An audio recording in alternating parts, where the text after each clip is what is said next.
자, 그럼 먼저 우리 현금이라는 계정 과목은 우리 다 잘 알고 계시죠? 그죠? 그럼 이 현금이라는 계정 과목을 보면서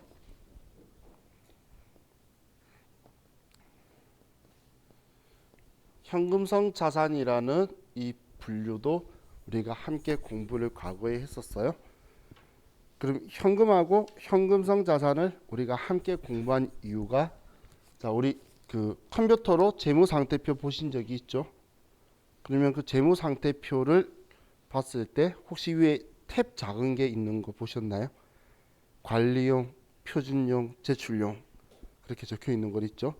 거기에 제출용을 보면 우리는 현금이라는 계정 과목이나 보통 예금이라는 계정 과목이나 당좌 예금 계정 과목을 안 써요. 거기에는 현금 및 현금성 자산이다라고 하고, 그리고 분류도 우리 매출 채권이다, 그리고 미수금이다 이렇게만 나누고 있어요. 우리가 관리용에서는 외상매출금, 우리 받으럼 이런 게 쓰고 있죠. 근데 은행에 대출 받기 위해서 우리가 돈을 그 채권이 발생을 하거나 아니면 어음이 발생하면 이것들은 그냥 매출 채권이다 이렇게만 적혀 있을 거예요. 그럼 우리 일상생활에서 사용하는 건 이 계정 과목들을 쓰기, 이 분류들을 쓰기 때문에 우리가 이걸 공부를 하는 거예요. 그럼 이 현금 및 현금성 자산에서 이 현금이라는 계정 과목은 지금 즉시 현금화 되는 거죠. 현금화. 그럼 지금 즉시 현금화가 될 수 있다라는 개념을 가지고 봤을 때, 자, 우리가 그 통화라고 표현하는 건 한국은행이 발행한 주화나 지폐를 통화라고 표현을 해요. 그건 모르시는 분이 없죠. 그럼 우리 통화 대용 증권 중에서 우리 통화하고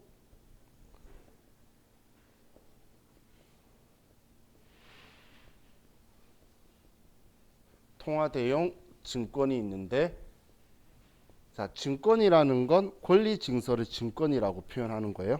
증권은.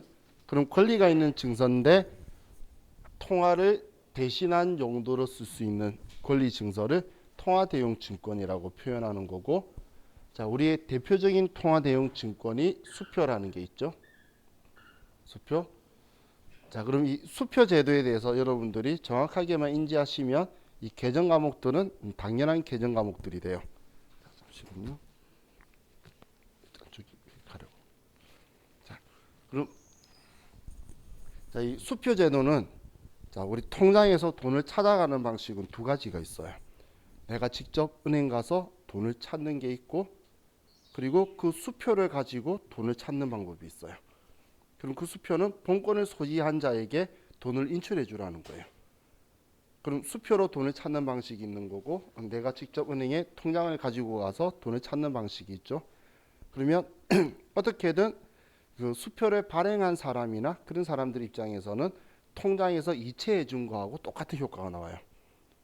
그렇기 때문에 우리가 수표를 발행했다라고 했을 때 당좌예금에서 내가 이체해 준 거나 내가 수표 발행해 줘서 그 사람이 은행 가서 내 통장에서 돈을 빼가는 거나 서로 똑같은 효과가 발생하겠죠.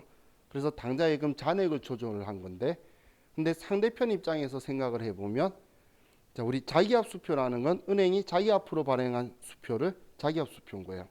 여러분들 수표 발행해 보셨나요? 직접 은행 가 자기압 수표? 우리 흔히 자기압 수표 발행한다고 표현하는데 원래 발행하는 건 아닌데, 내가 10만 원을 주죠.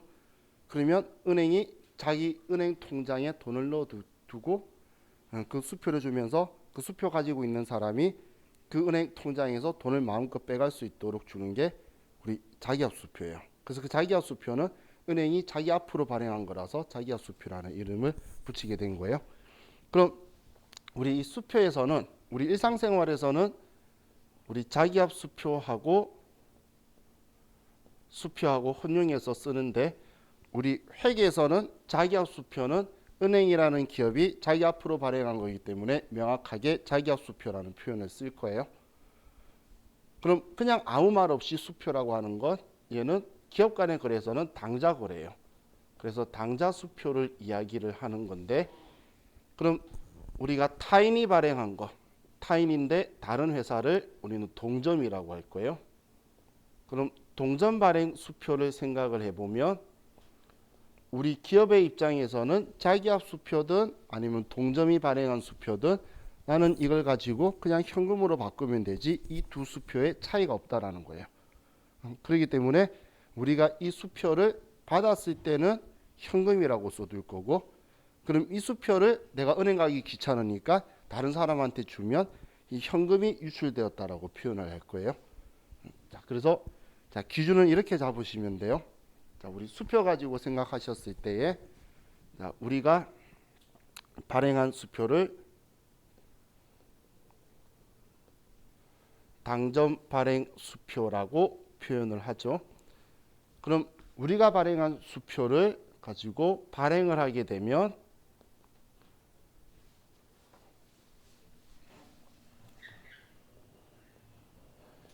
대변에 이 수표를 받은 사람이 내 통장에서 돈을 인출해 나갈 거니까 우리는 대변에 당좌 예금에서 돈이 빠져나갈 거다라고 쓸 건데, 내가 발행한 수표를 거꾸로 다시 수취를 하게 돼요. 그럼 내가 이 수표를 받았다라는 것, 내가 발행했을 때에 이 수표를 받은 사람이 아직 은행 가서 돈을 안 찾아갔다는 거죠. 그런데 나는 수표 발행하면서 당좌예금 잔액을 줄여뒀는데 그 수표를 돌려받았으니까 돈이 나갈 일이 없어요. 그래서 다시 원상 회복하기 위해서 이걸 우리는 취소하기 위해서 차변에 당좌예금이라는 계정 과목을 사용하는 거예요. 우리가 처음 장부에 기록할 때 내보낼 때 당좌예금 적었는데 돌아왔다는 건 취소하는 거죠. 그럼 우리는 장부상에서 취소할 수 있는 원리는 반대쪽에 써주는 원리밖에 없기 때문에 이 방법을 쓰고 있는 거예요. 그럼 다른 회사가 발행한 수표를 동점 발행 수표라고 표현을 하는데, 그럼 이 수표를 우리가 수취를 하게 되면 우리 입장에서는 이 수표 받았다고 해서 내 보통 예금이나 당좌 예금의 잔액이 바뀔 일은 없어요. 내가 이걸 받아서 그 구자의 통장에 돈을 넣어야지만 일이 발생하겠죠. 그런 일이 발생하지 않는다면 우리는 받았으니까 차변에 현금이라는 계정 과목을 쓸 거예요. 차변에. 그럼 이렇게 받았던 수표를 내가 다른 타인에게 지급을 하게 되면 우리는 받았을 때 현금이라 적었는데 이걸 또 다른 사람한테 줘버리면 얘를 지워야 되겠죠. 지우는 걸 저는 취소 처리한다라고 하는데, 그러기 위해서 반대로 대변에 현금이라는 계정 과목을 쓰는 거예요. 그래서 이 수표제도는 줬다 받았다를 가지고 대변, 차변, 얘도 받았으니까 차변, 줬으니까 대변을 결정하는 요소만 되는 거고, 계정 과목은 처음 시작했을 때에 이때 어떤 계정 과목을 쓰냐에 따라서 그 다음에는 이걸 장부에서 지우는 역할로 우리가 써주고 있었다라고 이제 과거하고 다르게 생각하시면 뒤에 우리 분계를 좀 응용하실 때 편하실 거예요. 지금 우리 회계 1급 때는 저도 수업할 때 이렇게 수업 안 해요. 그냥 많은 분한테 당점 발행 수표는 발행자가 중요해요. 우리가 발행하면 뭐 줬던 말았던 당좌 예금이에요. 우리가 발행한 거 아니면 줬던 말았던 현금이에요. 이 정도 수준으로 끝을 내는데, 그죠? 여러분들 옛날 공부하실 때 그렇게 이야기를 하죠. 그런데 이제는 우리가 분개하는 걸 많이 봤잖아요. 받으러움이라 적었던 거 얘 지우려고 대변에 받으러움이라 쓰잖아요. 내가 발행했다는 생각을 안 하죠. 그건 지우려고 썼던 거예요. 그럼 우리가 처음 장부에 썼으면 그 반대되는 효과가 나왔을 때는 장부에 지우려고 반대쪽에 쓰게 돼요. 이게 대표적인 게 회계 기간 중에 발생하는 게 재무상태표 계정인 자산부채 자본들이 일어나는 특징이다라고 보시면 돼요. 처음에 장부에 썼는데 얘를 안 지우면 영원히 남아 있다는 거예요. 그럼 얘를 지우려면 우리가 할 수 있는 행동은 반대쪽에다가 그걸 쓰는 거예요. 차변에 썼다면 대변에 쓰고, 대변에 썼다면 차변에 써서 그 기록을 지우는 거지, 이 두 번째 일어나는 일들에 대해서는 어떤 거래였냐라는 게 중요한 게 아니에요.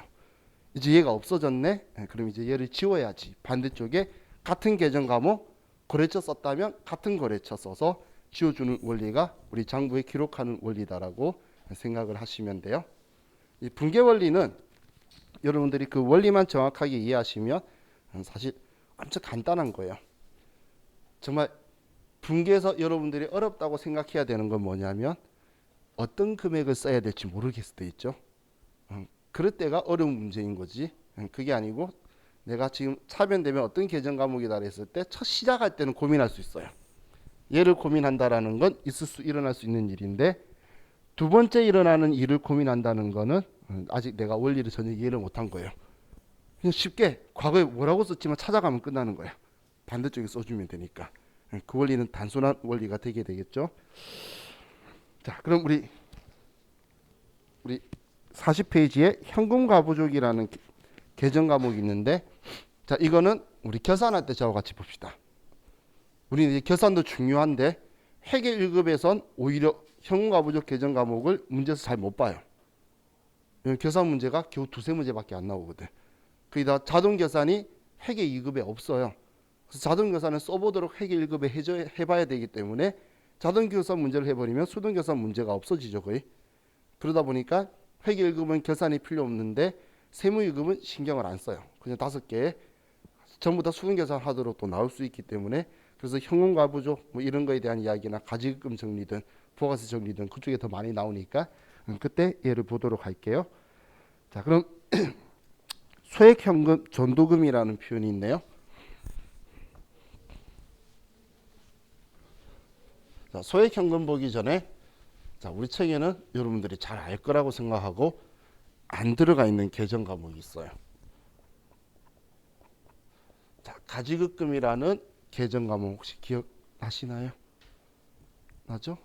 이 가지급금의 대표적인 키워드가 계산액이라는 거고, 이 계산액이라는 표현은 어림잡아 대략적으로 이런 뜻이에요. 그럼 우리 직원이 출장을 갔어요.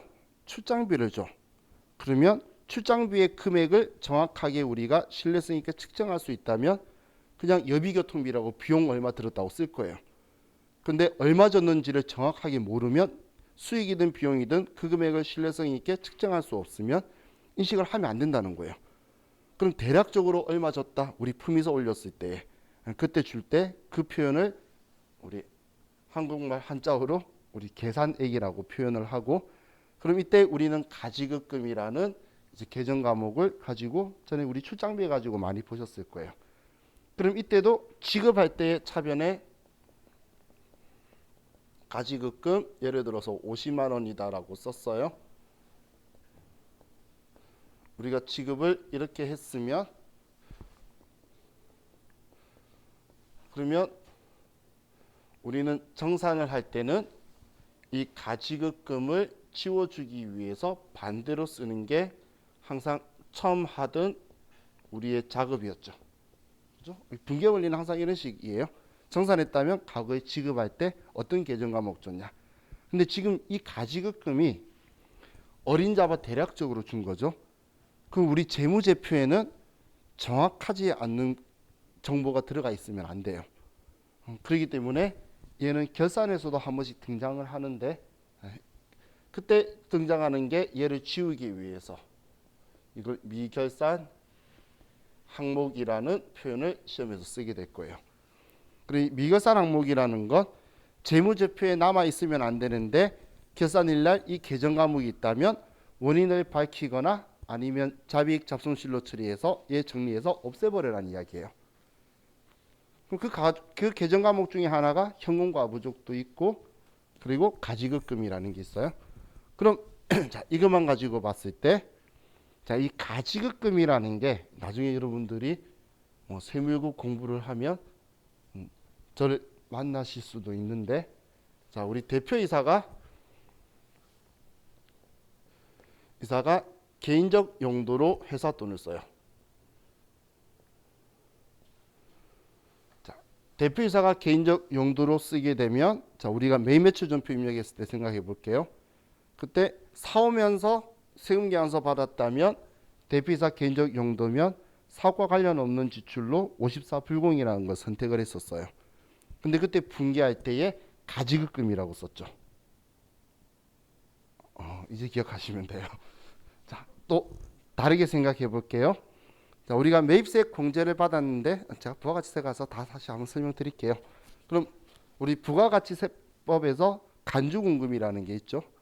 매입세 공제를 받았는데 이걸 또 우리 대표이사가 개인적으로 써버리면 개인적 공급이라고 해서 또 분개를 할 거예요. 근데 여기에서 여러분들이 생각해 보실 게 직원들이 쓰면 사업하고 관련이 없는데 직원들한테 주거나 아니면 개인적으로 직원한테 주면 매입세 공제가 안 되고 팔았다고 간주공급이라지만 회계상에서는 복리후생비예요. 법인세법도 잘했어. 부가가치세법이 구조상에 그 매입세액을 공제받지 말라고 적어놓은 거지. 우리 법인세법에서는 비용 전부 다 인정해 줄게라고 하는 거예요. 복리후생비는 한도도 없어요. 직원한테 퍼줄 수 있는 건 전부 다 퍼주라는 거야. 그런데 대표이사가 가져간 거에 대해서는 이건 복리후생이 아니죠. 대표이사 때문에 발생하는 것들은 대표이사가 돈 빌려간 걸로 처리할 거예요. 그 돈만큼. 간주공급이든 우리 그 불공제 사유로 들어온 거든 대표이사가 쓴 거는 돈 빌려간 거라고 표현할 건데 개인적 용도로 사용한 걸 법인세법에서 쓰는 표현이 가지급금이에요. 이걸 우리 흔히 대표이사 가지급금이라고 쓰는 표현인데 그럼 이 돈을 표현하는 건 뭐냐면 이 대표이사한테 저 돈에 대한 이자도 받아야 되고 저 돈 원금 회수하라는 거예요. 그럼 직원들이 개인적으로 가져간 거랑 대표이사가 가져간 거랑은 엄청난 차이가 있죠. 직원은 부가가치세 구조 때문에 우리가 뭔가 특이한 점을 하지만 회계상으로 법인세법상으로 아무런 문제가 없는 참 잘했다고 칭찬받는 일인데 대표이사는 무조건 악의적으로 본다는 거예요. 그래서 대표이사가 돈 가져갔다라는 걸 가지급금이라고 하는데 대한민국에 법인세법의 지식이 있으신 분이 너무 많아요. 지금 현재. 그러다 보니까 대표이사 가지급금으로 처리해야 되는 걸 전부 다 분개할 때 이 가지급금이라고 쓰는 거예요.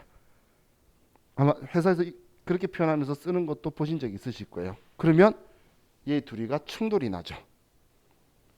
얘는 어느 정도냐면 자 우리 적요번호는 아시죠? 적요번호 그런 거. 이 적요번호는 우리 그 자주 쓰는 걸 글자를 보려고 쓰시는 분도 있는데 실질적으로 우리 실무 버전에서는 이 정보를 땡길 때만 있어요.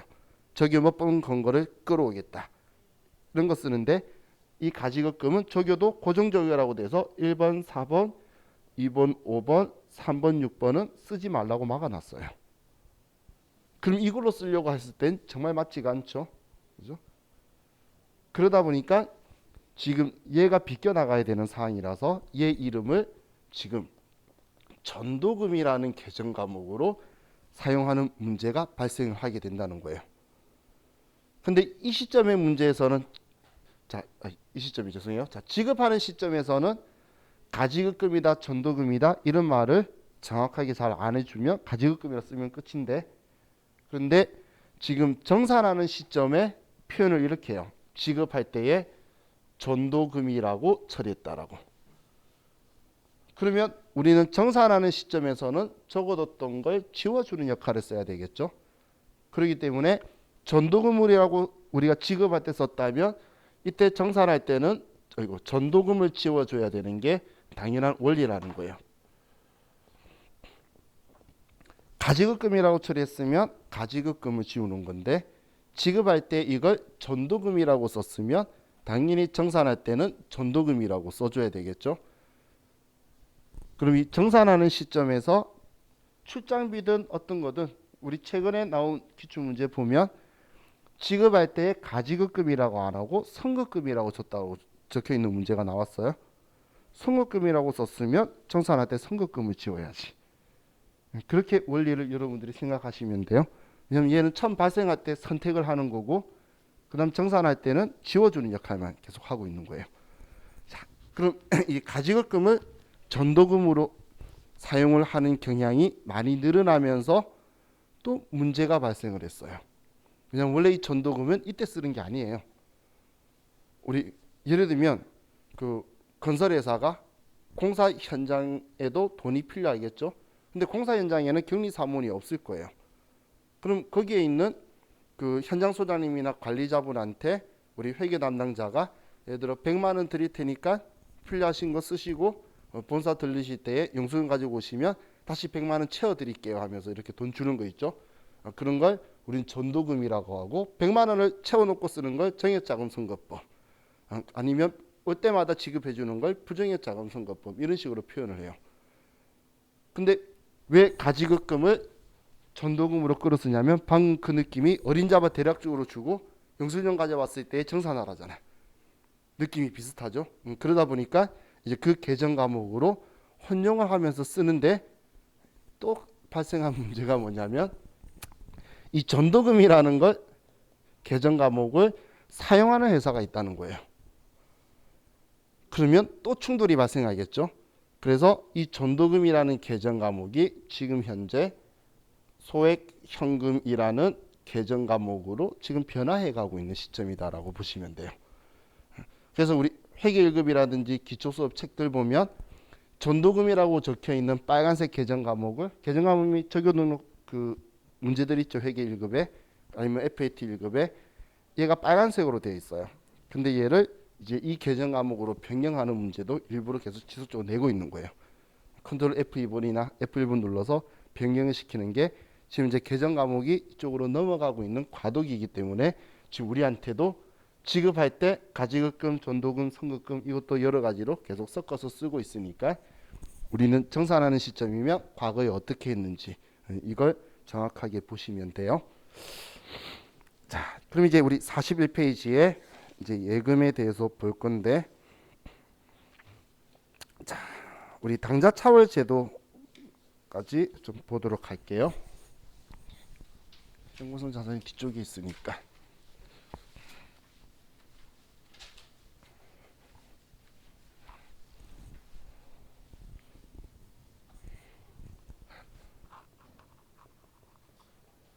자, 우리가 당좌 거래를 하는 목적은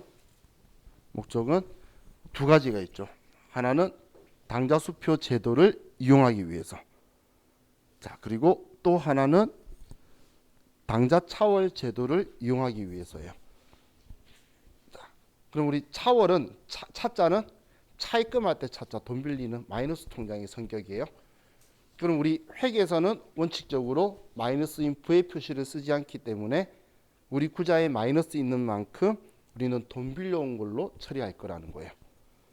자, 그럼 이제 이거 가지고 예를 들면서 한번 생각을 해볼게요. 자, 우리 기억력을 더듬어 볼게요. 자, 보통 예금에서 700만 원을 이체를 해요. 이체를 하는데 당좌 거래 개설 보증금 500만 원 하고 그리고 당좌 예입 200만 원을 했다 이렇게 볼게요. 자, 그럼 우리가 전표를 끊으면 일단 보통 예금에선 돈이 빠져나가죠. 그럼 우린 대변에 보통 예금에서 돈이 700만 원이 빠져나간다라고 먼저 기록을 할 거예요. 자, 그리고 차변에 우리가 돈을 이제 계정 과목을 또 써줘야 되겠죠. 자, 그럼 자, 제가 기억력 생각해 보겠다는 게 당좌 거래 개설 보증금 어떤 계정 과목인지 기억나시나요? 회계 1급 때도 생각은 했는데 막상 시험 때 갑자기 물으면 잘 생각 안 나는 그런 계정 과목이죠. 자, 얘는 계정 과목이 특정 현금과 예금이라는 계정 과목을 써요. 자, 일반적으로는 우리가 일상생활에서 사용하는 계정 과목을 쓰는데 그런데 얘는 지금 당좌 거래 개설 보증금과 특정 현금과 예금이라는 계정 과목은 연관성이 없어 보이죠. 근데 그런 이유가 뭐냐면 이 계정 과목은 이것만을 위해서 만들어진 계정 과목이 아니에요. 이 계정 과목은 사용에 제한이 있는 거치성 예금들을 모두 일컫는 얘는 투자자산 계정 과목이에요. 얘는 투자자산 계정 과목인데 자, 우리는 시험에서는 채권 채무에는 모든 거래처를 입력해야 된다라는 것 우리 인지하고 계시죠? 그럼 채권 채무의 거래처를 다 써줘야 되는데 자, 이 채권 채무의 범위에서 여러분들이 정확하게 생각을 하실 게 당연히 빌려주고 또 빌려온 거는 채권 채무가 맞아요. 근데 자, 내가 내 돈인데 다른 사람이 가지고 있죠. 그러면 그것도 내가 돈 받을 수 있는 권리가 있기 때문에 채권의 범위예요. 우리 채권은 돈 받을 수 있는 권리예요. 또 반대로 내가 다른 사람의 돈을 가지고 있다면 그건 내 돈이 아니죠. 그러면 그걸 다른 사람한테 돌려줘야 되는 우리 상환의 의무가 있어요. 그걸 채무라고 해요. 그럼 거기에도 거래처를 꼭 써야 돼요. 그럼 지금 제가 왜 생뚱맞게 그 이야기 했냐면 얘 보증금이라 그랬잖아. 내 돈을 은행이 가지고 있겠죠. 그래서 여기에는 거래처를 꼭 써줘야 되는 계정 과목이에요. 여기에 계정 과목 힘들게 그래 생각났어 라고 썼다가 거래처 안 써서 우리 시험에 거래처 안 쓰면 부분 채점 없는 거 아시죠? 그냥 3점이 나가요. 그럼 얘는 꼭 거래처 써야 된다는 거 잊으시면 안 돼요. 얘는 보증금이에요. 보증금. 자, 그럼 나머지 200만 원은 당좌 예입했으니까 당좌 예금으로 200만 원이 들어왔다. 이렇게 분개를 하면 되겠죠. 자, 이게 이제 우리 이런 상황이에요. 그럼 당좌 예금 구자에는 잔액이 얼마가 되죠? 이게 첫 거래라고 하면 200만 원의 잔액이 되겠죠. 그죠? 자, 그럼 이런 상황에서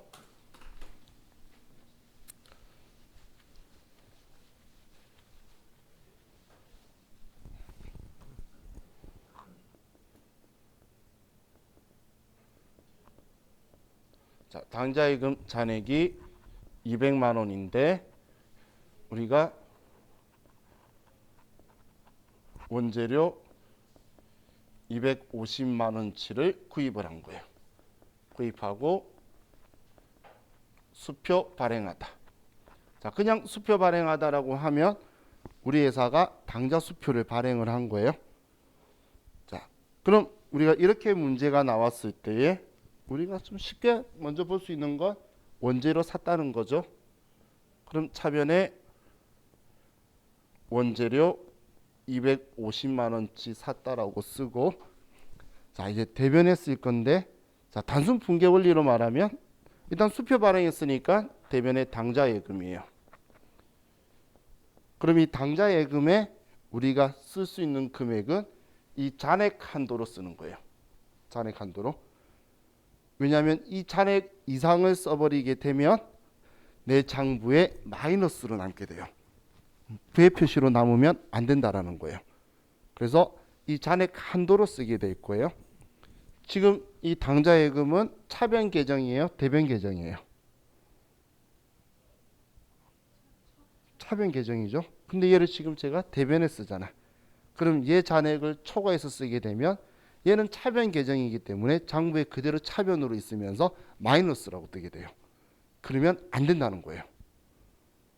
차변에 쓰면 합쳐져서 플러스가 될 건데 대변에 이걸 많이 쓰게 되면 내 장부에 남는 게 대변 쪽에 얘가 가는 게 아니고 차변에 얘가 잔액이 남아 있으면서 마이너스라고 뜰 거예요. 그러면 안 되는 거예요.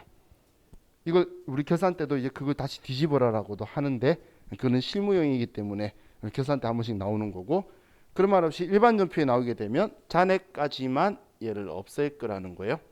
잔액까지만. 그럼 차이 나는 이 50만 원을 아무 말이 없다면 우리 2011년 이후로 또 2015년도에는 강화가 되어서 아무 말이 없으면 이 돈은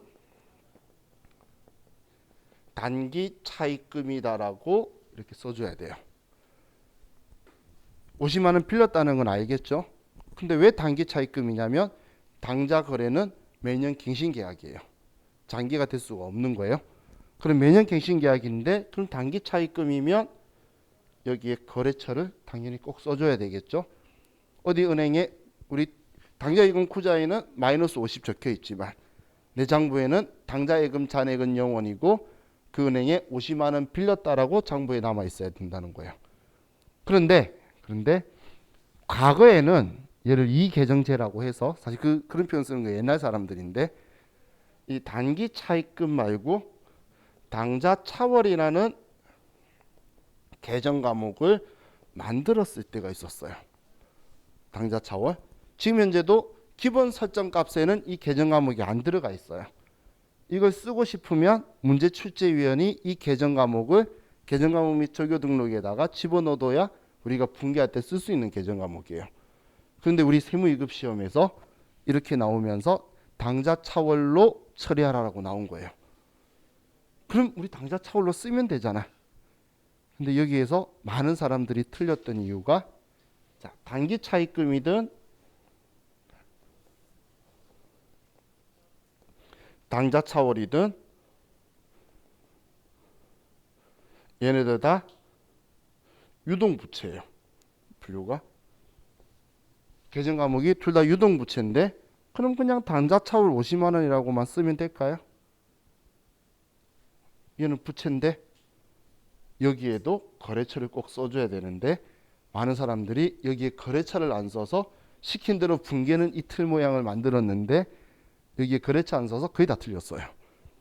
그래서 지금 제가 이야기하려는 건 당좌 차월 계정 과목도 유동부채 계정 과목이니까 써라 그러면 쓰면 되는데 거래처 잊지 말고 꼭 쓰시라는 거예요. 얘가 자, 이게 우리 단기 차익금의 당좌 거래에 대해서 우리한테 나올 수 있는 부분이에요.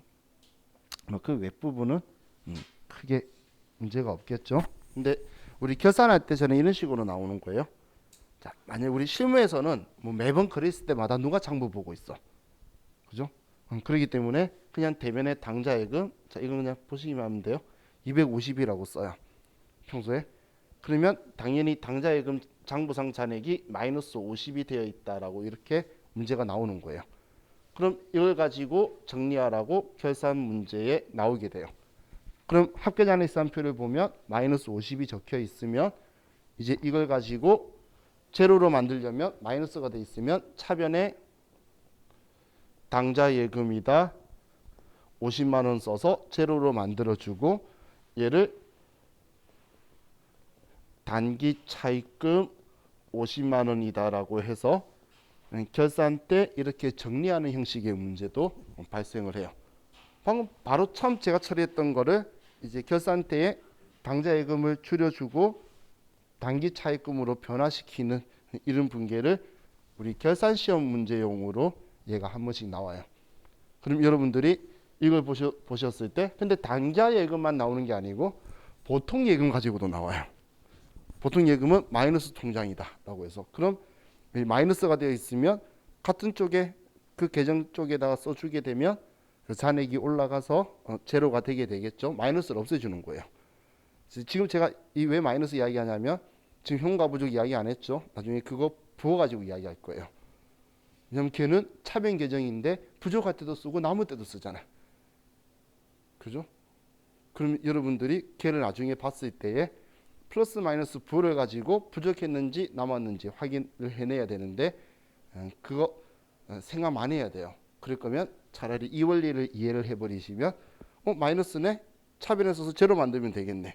그럼 대변 자리는 수익이니까 잡이익이겠지. 그냥 이렇게 써버리면 끝나는 걸, 얘가 부족하다는 거야 남는다는 거야 고민하고 있으면 시간은 막 흘러가게 돼요.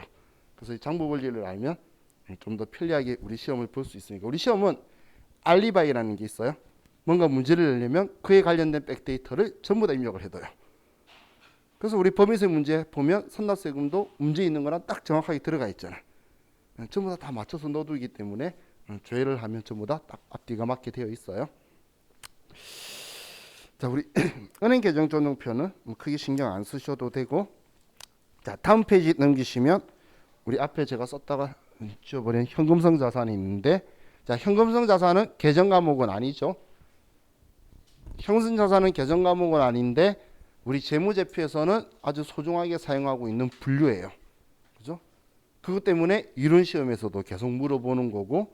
그럼 이 현금성 자산의 제일 중요한 키워드는 취득일로부터 3개월 이내에 현금화가 되는 거죠. 자, 그럼 여러분들은 이 취득이라는 표현을 이제 이렇게 생각을 하세요. 저와 같이 공부하시면서는 취득이라는 표현은 얘는 장부에 기록하는 걸 취득이라고 하는 거예요. 우리 회계 담당자 입장에서 지금 제 취득에 쓰라고 할 거면 장부에 그 계정 과목을 기록한 거예요. 그러면 그 기록한 날로부터 3개월 이내 현금화가 되면 현금성 자산인 거지, 옛날에 기록했는데 얘를 보유하고 있다가 3개월 이내 만기로 도래되었다. 그런 게 아니라는 거예요. 취득이라고 하면 내 장부에 쓴 날로부터 3개월이다. 이렇게 생각을 하시면 돼요. 그럼 얘 아래쪽에 진한색으로 적혀 있는 것들이 전부 다 키워드가 다 취득일이죠. 그럼 여러분들이 취득일로 보시면 돼요. 그럼 금융상품들은 취득일로부터 3개월 이내는 따져봐야지 되는 건데, 근데 안 따져도 되는 계정 과목이 두 개가 있는데 그게 당좌예금과 보통예금이에요. 당좌예금과 보통예금은 요구불 예금인데, 요구불 예금은 고객이 요구했을 때 언제든지 자유롭게 일추금을 시켜주는 게 요구불 예금이죠. 그래서 당좌예금과 보통예금은 현금성 자산으로 분류되는 계정 과목인 거예요. 그건 기간을 따질 필요가 없죠.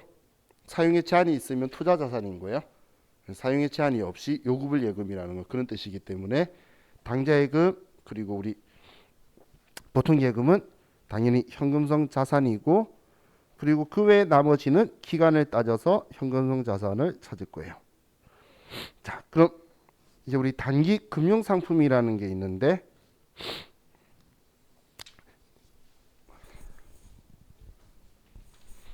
자, 우리는 투자자산이라는 분류가 있어요. 그런데 이 투자자산이라는 분류는 우리 비유동 자산으로 분류되는 분류죠. 일단 우리는 얘는 영업활동하고 관계없이라는 건 알고 있어. 근데 그냥 투자자산으로 분류한다는 건 비유동자산으로 분류하는 거예요. 근데 영업활동하고 관련 없는 건 확실한데 보고기간 종료로부터 1년 이내에 일어난다면 얘는 투자자산이 아니고 당좌자산으로 분류할 수밖에 없다는 거예요. 왜 당좌자산 분류해야 되죠? 유동에는 재고자산도 있는데. 왜냐하면 재고자산은 생산이나 판매 목적으로 보유하고 있는 자산이고, 그럼 당좌자산은 우리 보고기간 종료로부터 1년 이내 그리고 정상 영업 주기 이내에 일어나는데 재고자산으로 분류되지 않는 걸 전부 다 모아둔 것이 당좌자산이에요. 그럼 우리가 뭔가 금융상품에 가입을 했는데 그냥 1년짜리면 내년에 무조건 일어나게 되겠죠. 제가 말하는 내년이 보고기간 종료로부터 1년을 전 내년이라는 표현을 잘 써요. 보고기간 종료일이 며칠이죠? 2020년 12월 31일. 이때부터 1년이면 2021년 12월 31일 내년이잖아요. 그래서 저는 내년에 일어나네요. 그럼 유동이고, 내년에 안 일어나면 비유동이라고 표현을 써요. 보고기간 종료로부터 1년이 큰 의미 없어요. 그냥 내년이에요, 내년. 자, 그런 눈빛을 보내시면 갑자기 또 회계 1급으로 제가 회계할 수도 있어요. 간단하게 이렇게 생각하는 이유가 이것 때문이에요. 자, 지금 올해 2020년 3월 1일 날 내가 돈을 빌려줘요. 대를 하는데 1년 6개월이에요. 6개월. 자, 그럼 얘 유동자산으로 분류해야 돼요? 비유동자산 분류해야 돼요? 자, 얘는 만기를 따져야지. 자산은 언제 현금화 되느냐, 부채는 언제 상환해야 되느냐, 이걸 가지고 유동자산, 유동부채, 비유동자산, 비유동부채를 따질 건데, 얘는 그럼 만기가 현금화 되는 거죠. 그럼 만기를 봤더니 2021년 8월 31일이네. 1년 6개월이니까. 그럼 지금 얘는 이 기간 안에 현금화가 되는 거잖아요. 그럼 얘는 유동자산으로 가야 된다는 거예요. 그럼 왜 이런 행동을 하냐면, 지금 이날 돈 빌려줬어요. 외부용자가 알까요? 재무상태표를 이때 작성하나요? 우린 재무상태표를 이때 작성할 거거든. 그럼 외부용자는 최대한 빠르게 열람을 하더라도 2021년 1월 1일 날 열람할 수가 있어요. 그럼 외부용자가 열람을 했을 때에 그 열람한 이 시기에 2020년 거 봤으면 21년도에 발생하면 유동으로 분류하는 거고, 그 이후에 발생하면 비유동으로 분류하는 거예요. 그 기준 때문에 보고기간 종료로부터 1년인 거예요. 근데 만약에 내가 이걸 비유동으로 분류를 했죠. 그럼 나 혼자서 12월 31일 날 이걸 유동성 대체를 하고 있어야 되는 거예요. 비유동을 유동으로 나 혼자서 3월 1일 날 비유동으로 써뒀다가 이제 12월 31일 날 나 혼자서 그걸 체크해뒀다. 나중에 얘를 유동으로 바꿔주는 그런 이상한 짓을 해야 되니까 이걸 이제 바로 유동으로 분류를 한다고 보시면 돼요. 그래서 제가 내년이라는 표현을 쓰는 거예요. 자, 그럼 우리 다른 데로 좀 샜고, 자, 지금 우리 이제 투자 자산 중에서도 우리는 단기 금융 상품들이 있기 때문에 뭐 정기 예금이든 정기 적금이든 CMA든 MF든 이런 게 만기가 내년에 일어난다면 얘를 유동 자산으로 분류해야 되죠. 그래서 우리는 당좌 자산 속에 단기 투자 자산이라는 소분류를 만들게 돼요. 그럼 이 단기 투자 자산이라는 소분류 안에 단기 금융 상품도 들어가고 우리가 자주 들었던 단기 매매 증권이라는 개정 과목도 거기에 들어가게 되는 거예요. 단기 투자 자산이. 자, 일단 상품 여기까지만 있으니까 자, 우리 교재 순서대로 쭉 나가게 43페이지에 선일자 수표를 보면, 자, 우리 수표 보신 적 있으시죠? 자, 그럼 보신 적 있으시죠? 자, 수표하고 어음의 차이가 뭐냐면, 잠시만요, 여기 그림이 있나? 네. 수표는 이렇게 적혀 있어요. 공권을 소지한 자에게 지급하여 주십시오라고. 소지한 사람한테. 그래서 이 수표는 누구나 돌리는데, 이 수표는 발행한 그날부터 현금인 거예요. 발행한 날부터. 그럼 어음은 뭐냐면 귀하에게 지급하여 주십시오인데, 그것만이 아니고 기하 또는 기하의 지시인에게 지급하여 주십시오라고 적혀 있어요. 근데 그걸 언제 지급하냐면 지급기일, 만기일자를 쓰고 어디 은행에서 어디 지점에서 써라라고 적혀 있는 게 어음이에요. 어음에 그렇게 적혀 있어요. 그래서 우리 어음의 배서 양도 이야기 기억나시죠? 그럼 그 은행에다가 지금 제가 발행하면서, 자, A라는 분이 지금 저한테 수표를 어음을 받아가요. 그러면 이분한테 제가 귀하에다가 써두는 거예요. A라는 사람이. 그러면 이 A라는 사람한테만 지급하는 건데, A라는 사람이 다른 사람한테 이 어음을 넘기려고 그러면 본인이 귀하 이름을 못 바꾸잖아. 발행자는 난데. 그래서 귀하의 지시인을 쓰는 칸이 배설안인 거예요. 그럼 귀하인 이 사람이 이제 B라는 사람한테 주세요라고 쓰는 거예요. 그게 우리 배설안인 거예요. 그럼 어음하고 수표의 큰 차이는 뭐냐면, 어음은 발행한 날부터 현금이 수표는 발행한 날부터 현금이 되는 거고, 어음은 지급기일, 만기일부터 현금이 되는 거예요. 그럼 우리 자기업 수표 보면 은행 그 행원 분이 그냥 오늘 날짜 이상 고무인 툭 찍어주면 오늘 날부터 현금인 거죠. 근데 우리 자기업 수표는 그런데, 그럼 우리 당좌 수표는 내가 써야 되잖아. 그죠? 그럼 우리가 당좌 수표를 쓰는데 오늘이 12월 8일이죠. 12월 8일인데, 자, 이 수표를 발행하면서 발행일을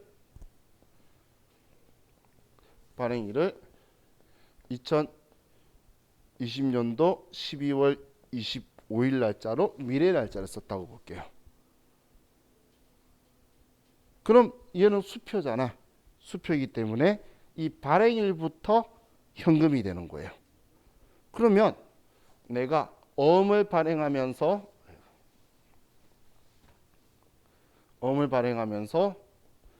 만기일을 2020년 12월 25일이라고 쓴 거하고 차이가 있나요?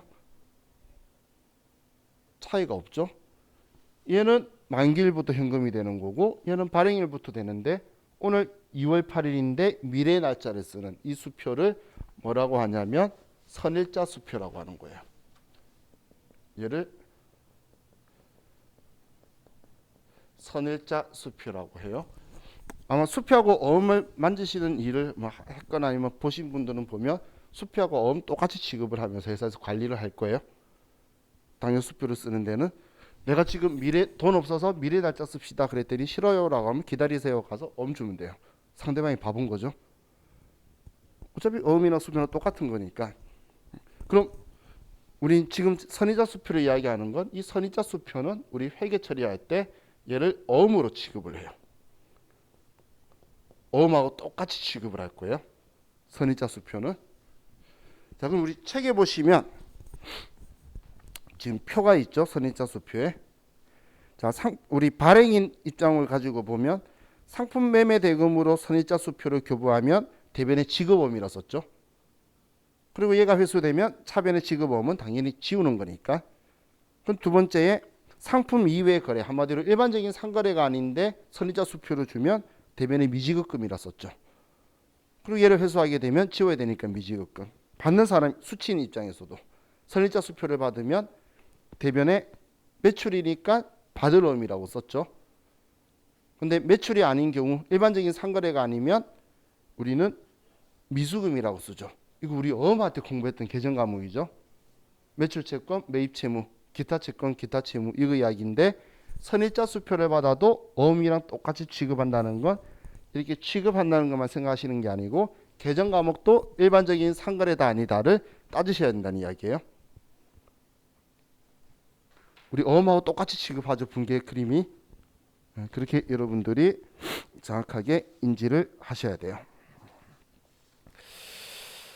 자, 그럼 우리 책에는 어음에 대해서 많이 안 적혀 있는데 요즘 어음 문제가 잘 나오니까 우리 어음 이거 좀 봅시다.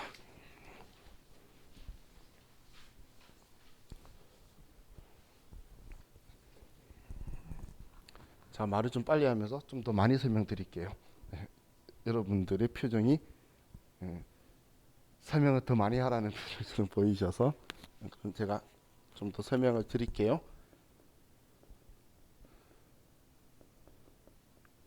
자, 일반적인 상거래라는 건 이제 우리가 정확하게 단순하게 생각을 할 거예요. 일반적인 상거래는 매입과 매출을 일반적인 상거래라고 하는 거예요. 매입과 매출을. 그럼 이 매입은 우리 상기업은 도소매업은 우리가 상품이라는 걸 개정 과목으로 자산으로 사서 매출 영업수익을 인식할 때에 상품 매출이라는 개정 과목으로 수익을 인식하는 걸 우리는 일반적인 상거래라고 해요. 그럼 제조업은 우리 원료와 재료의 합성의 원재료를 재고자산으로 취득을 해서 이걸 제품으로 변환시켜서 이익을 붙인 게 매출이죠. 그걸 우리는 제품 매출로 개정 과목을 쓰게 돼요. 근데 이 두 개정 과목만이 아니고 우리가 매출이라고 말할 수 있는 거 있죠. 뭐 예를 들면 우리 학원은 수강료 받는 게 매출이잖아요. 그죠? 그럼 부동산 임대업은 월세 받는 게 매출이겠죠. 지금 우리 학원이 월세를 받으면 영업의 수익이지만 부동산 임대하는 사업자가 임대료 받는 건 영업 수익이잖아요. 매출이라는 거예요. 그런 그 매출을 전부 다 이야기하는 거지 이 두 개만 이야기하는 게 아니에요. 여러분 혹시 이런 개정 과목 보신 적 있나요? 임대료 수입. 임대료 수입이 우리 영업 수익인 자, 이 매출은 우리 400번대의 계정이에요. 컴퓨터 400번대 계정이 영업 수익, 영업 외 수익이 아니고 영업 수익이 400번대 계정으로 써요. 그럼 우리 회사가 부동산 임대업이나 뭔가 빌려주는 게 주업일 때는 여기에 쓸 거고 주업이 아닐 때는 영업 외 수익인 900번대로 쓰게 될 건데 지금 제가 얘기하려는 건 매출인 경우라는 거예요. 매출일 때에 우리가 채권이 발생한다면 채권은 돈 받을 수 있는 권리를 채권이라고 해요. 그럼 이 채권이 발생한 게 매출로 인해서 발생하면 매출 채권이고 이 매출이 아닌 다른 걸로 발생하면 그걸 기타 채권이라고 해요. 채권. 그럼 우리는 기타 채권은 아직 못 받은 돈이다라는 미수금이라는 개정 과목을 쓸 건데 근데 매출 채권은 그래도 우리 영업활동하고 관련이 있기 때문에 외상과 어음을 분리해서 표현을 해줄 거예요. 우리가 관리를 하기 위해서. 외부 이용자는 자 우리는 자금관리가 시험 챕터가 아니죠. 재무에게는 외부 이용자한테 유용한 정보를 주는 거예요. 외부 이용자는 일반적인 상거래로 생긴 채권이냐 딴짓거래 하면서 생긴 채권이냐 이것만 필요한 거지 어음이다 외상이다는 관심 없어요. 자금관리에서 어음은 당연히 어음 등록번호 만기 써야 되겠지만 우리 재무에게는 그게 필요사항이 아니라는 거예요. 그래서 매출 채권이다라고 분류를 하고 그래서 그냥 외상이면 외상 매출금이라는 계정 과목 쓸 거고, 어음이면 받을 어음이라는 계정 과목을 쓰겠죠. 그럼 이 두 계정 과목을 쓸 수 있는 상황은 이 경우밖에 없어요. 지금 제가 이거 왜 썼냐면 우리 세무 1급 시험에 나오는 매출의 범위가 여기까지 들어갔기 때문에 이거 하나를 더 쓴 거예요. 저도 회계 1급 때는 얘 안 써요. 얘 둘만 이때만 쓰라고 이야기하는데, 얘가 400번대가 발생할 수 있고 분기할 때도 써야 될 거고, 그래서 미리 물밑 작업처럼 제가 표현하는 거예요. 그럼 이게 아닌 경우에는 우리는 어음이든 그냥 외상이든 구분하지 않고 전부 다 미수금이라고 써줘야 되겠죠. 그럼 우리가 상품이나 원재료를 취득할 때도 우리가 그날 돈을 바로 안 주고 나중에 주도록 수단을 쓸 수가 있겠죠. 그럼 돈 갚아야 될 의무를 채무라고 해요. 그럼 이 채무도 매입으로 인해 발생하면 매입 채무 계정 과목을 쓸 거고, 그냥 상품이나 원재료를 산 게 아니고 다른 걸로 인해 발생하면 기타 채무 계정 과목을 사용을 할 거예요. 그럼 이 매입 채무 계정 과목이 외상이면 외상 매입금이고, 어음이면 그렇죠, 지급 어음인데, 그런데 기타 채무라면 자, 외상이든 어음이든 구분하지 않고 미지급금이라는 계정 과목을 쓸 거라는 거예요. 그래서 우리는 일반적인 상거래 단위다는 외부 이용자한테 매우 중요한 거겠죠. 원재료 사면서 우리가 상품을 사면서 외상했대. 그러면 저거 언제 팔려고라고 생각할 수 있는데, 뭔지 모르겠는데 미지급금이 잔뜩 있는 거예요. 그럼 너 뭔 짓 했냐라고 물어봐야지, 범인의 주인들이 경영자한테. 그죠? 그래서 이 두 개의 차이는 커요. 이 미지급금이라는 말은 확정 채무를 이야기하는 거예요. 그래서 미지급 비용하고는 차이가 있어요.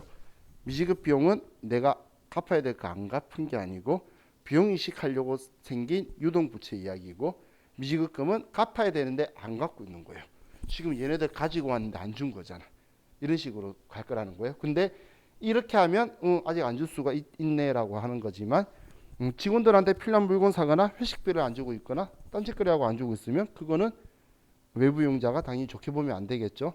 그래서 이렇게 차이를 정확하게 구분을 나누고 있는 거예요. 자, 그럼 우리 카드 거래 가지고 생각해 볼게요. 카드 거래는 바로바로 돈 들어오나요? 아니죠. 그래서 외상 거래예요. 우리는 그날 돈 나가거나 돈이 들어오는 게 아니면 전부 다 여신 거래예요. 그럼 모든 여신 거래는 일반적인 상거래냐 아니냐라는 거 다 따져야 돼요. 카드다 그런 거 없어요. 그냥 일반적인 상거래면 외상 매출금, 외상 매입금. 일반적인 상거래 아니면 미수금, 미지급금이에요. 카드 거래는. 그럼 우리 신용카드하고 체크카드의 차이점 뭔지 아시죠? 안 써봤어요? 저도 체크카드 잘 안 써요. 항상 빚쟁이라서 신용카드를 쓰는데, 자, 우리 체크카드 써보면 내 통장에서 돈 빠져나가잖아요.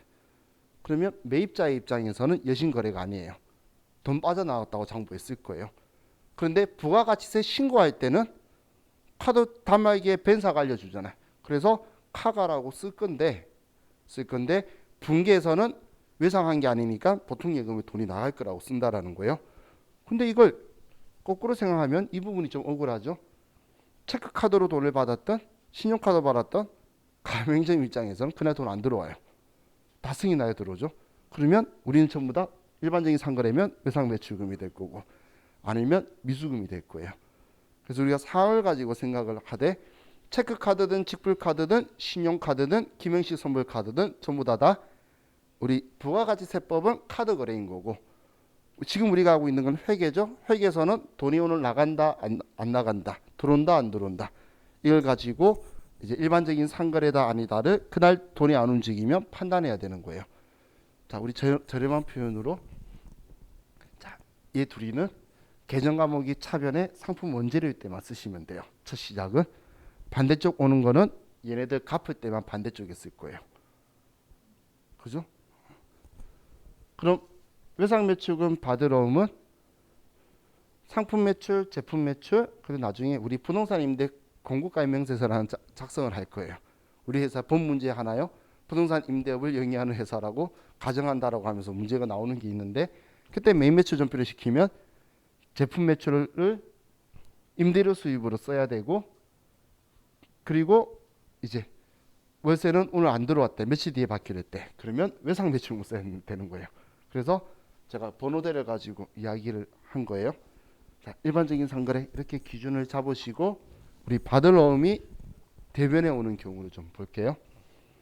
자, 우리가 받을 어음이 차변에 오는 경우는 어떤 경우죠? 이거인데 어음 받았을 때가 차변에 오는 경우죠. 그죠?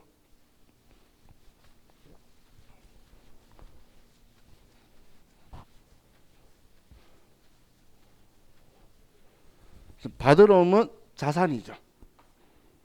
그죠?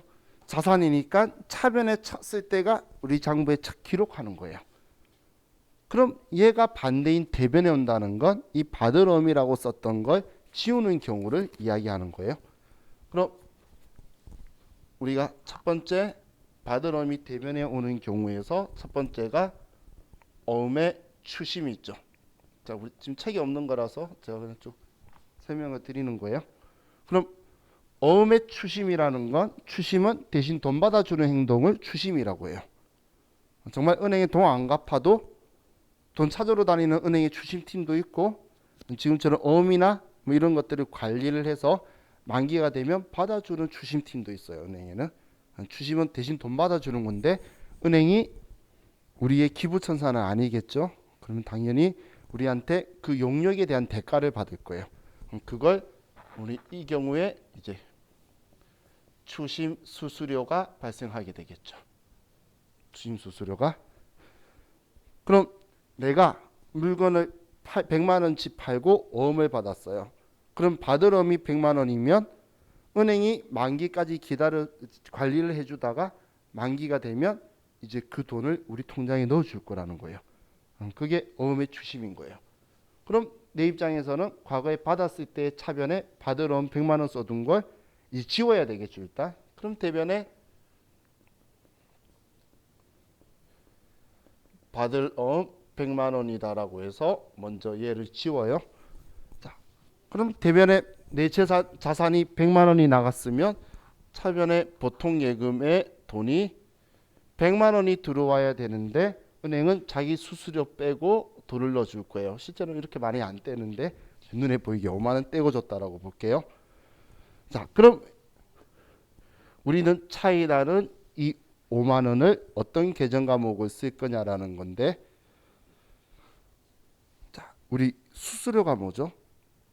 어떤 경우에 여러분들 수수료라는 표현을 쓰죠? 우리 일상생활에서 평소에 수수료라는 표현 잘 안 써요? 이체 수수료도 표현 안 써요? 중개 수수료라는 말도 안 써요?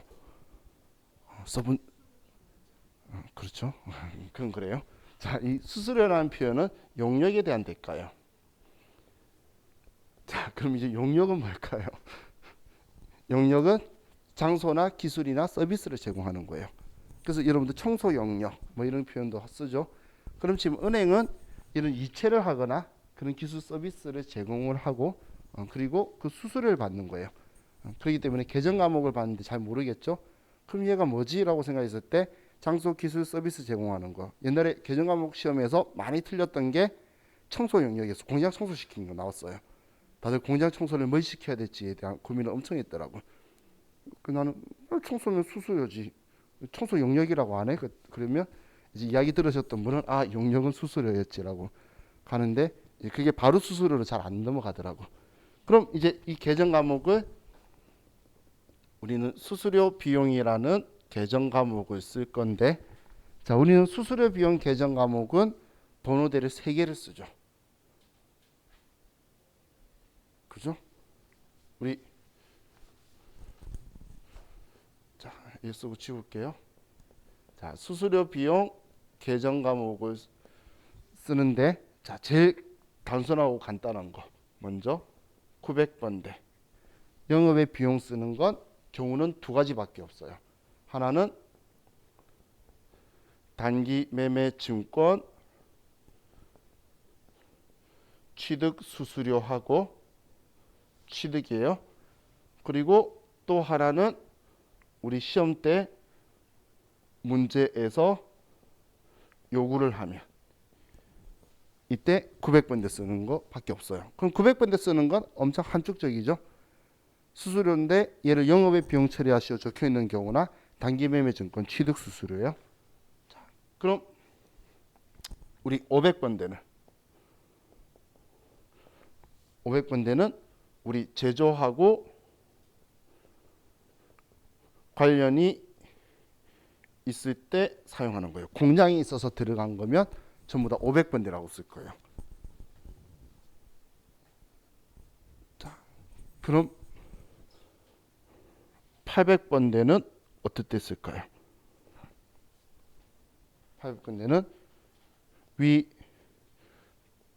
둘 경우를 제외하고 나머지 모두예요.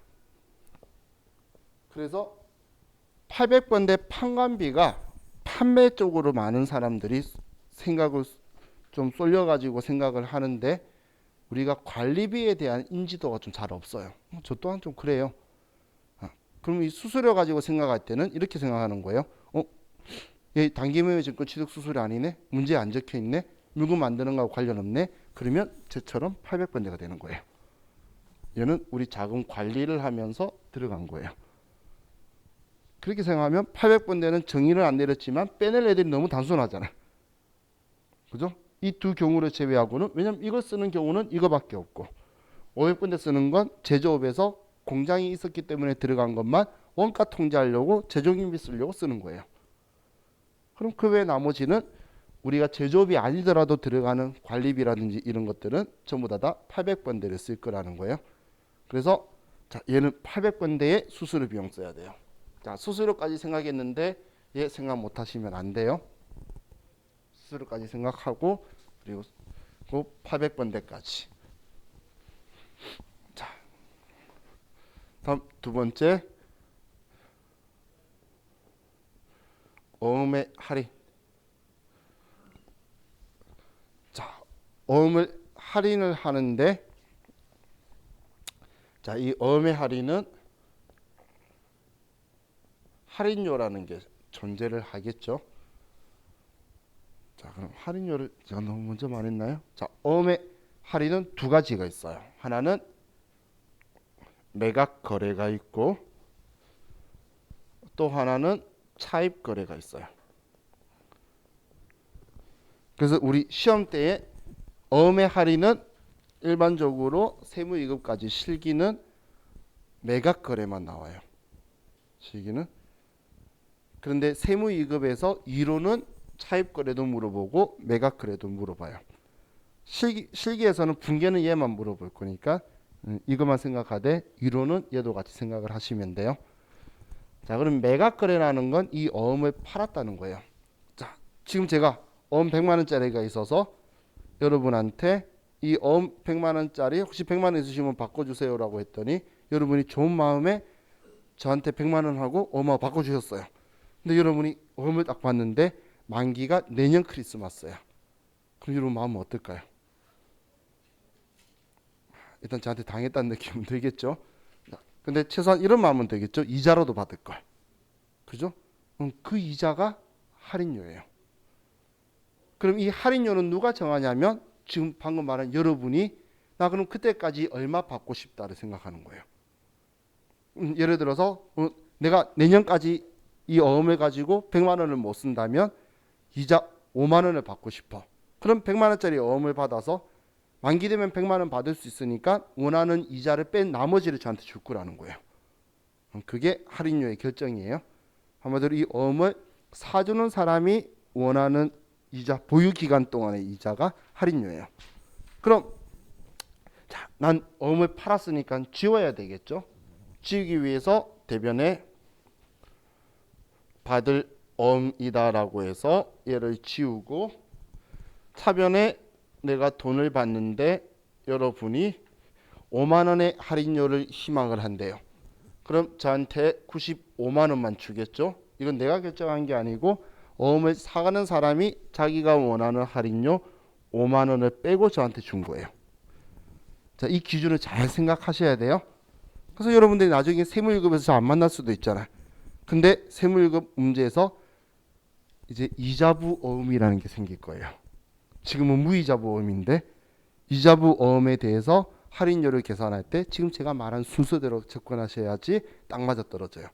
내 기준이 아니고 사가는 사람이 보유일 동안 원하는 이자를 계산하고 그럼 만기 때 받을 수 있는 돈에서 그 이자를 뺀 나머지를 줄 거라는 거예요. 그것 때문에 차이 나는 이 돈이 나한테 할인료가 되는데 얘를 매각 팔았죠. 그럼 매출채권을 팔았기 때문에 매출채권 처분 손실이라는 계정 과목을 쓰게 될 거예요. 매출채권 처분 손실이다. 자, 그럼 차입거래는 거래의 실질을 따질 거예요. 그럼 차입거래라는 건 어떤 형식이냐면 지금 제가 만기까지 돈을 못 기다릴 것 같아서 내가 지금 돈이 지금 빨리 현금화 시켜야 되는데 여러분한테 돈 빌려 달라고 하니까 저한테 신용이 없어서 안 빌려준대요. 그래서 여러분에게 제가 어음을 담보로 거는 거예요. 그럼 100만 원짜리 어음 담보를 걸면 여러분은 저한테 원하는 이자가 5만 원이라면 그 5만 원을 빼고 95만 원만 저한테 빌려줄 거예요. 그리고 저는 여러분한테 100만 원을 줘야지 그 어음을 찾을 수 있는 거예요. 지금 제가 이야기하는 건 말이 할인이지 그냥 돈 빌리는 거죠. 그럼 회계 처리도 거래의 실질을 따랐을 거예요. 그럼 대변에 받을 어음이 아니라 우리 보호기한 종결로부터 1년 이내에 일어나면 단기 차입금이라고 쓸 거예요. 얘는 자, 그렇지 않으면 틀리죠. 저 시험 문제 틀릴 뻔했네요. 자, 그럼 내가 돈을 어디에 있는가 빌린다라고 쓰고 근데 상대방이 나한테 돈을 자기가 원하는 이자 빼고 주는 거예요. 그럼 차이 나는 방금 제가 이자라고 했죠. 그래서 얘는 그렇죠. 이자 비용이라는 계정 과목을 쓸 거예요. 이자 비용. 그럼 지금 이 분계는 제가 세무이금에는 아직 등장한 적은 없다라고 했죠. 그럼 어떻게 등장했냐면 어음의 할인료는 매각거래는 매출채권 처분 손실, 차입거래는 이자 비용으로 처리한다. 이렇게 이제 나온 적도 있고 또 다르게 나왔던 거는 매각거래든 차입거래든 둘 다 영업외 비용으로 처리한다. 그러면 정확한 지문이에요. 할인료는 매각거래든 차입거래든 얘도 영업외 비용이고 얘도 영업외 비용이니까 할인료는 영업외 비용으로 처리한다라고 하면 맞는 거고 전에 우리 어음의 할인은 매각거래든 차입거래든 매출채권 처분 손실로 처리한다. 그래서 틀린 오답 지문으로도 등장하고 하니까 이 두 개를 구분해야 된다라는 걸 정확하게 인지를 하시면 될 거예요.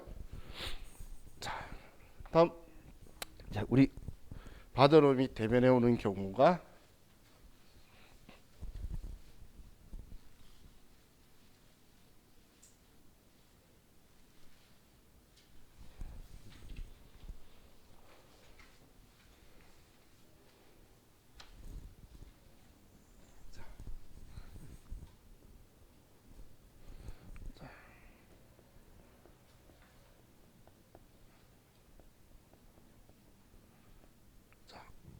어음의 배서 양도죠.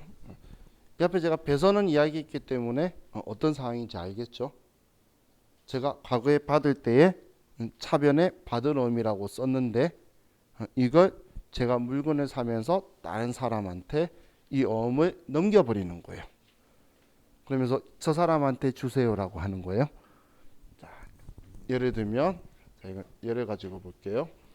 제가 첫 번째는 우리가 어음을 발행을 하면 자, 발행을 한다라는 말은 이런 표현이에요.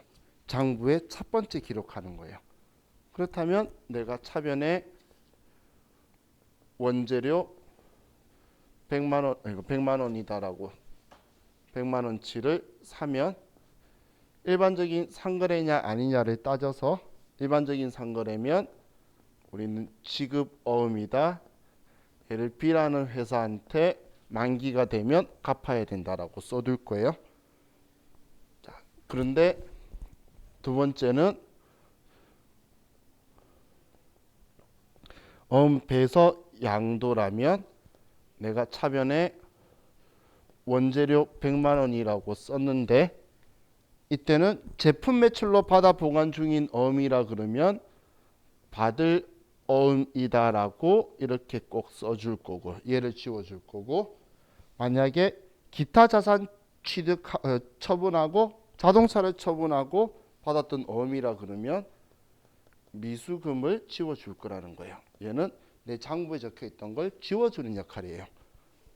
미수금이라고 쓴 거예요.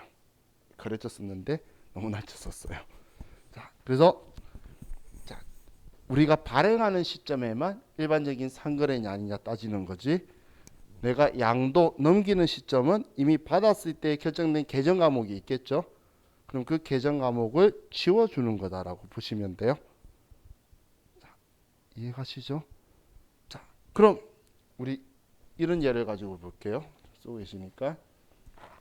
자, 우리가 토지 200만 원짜리를 취득을 하는데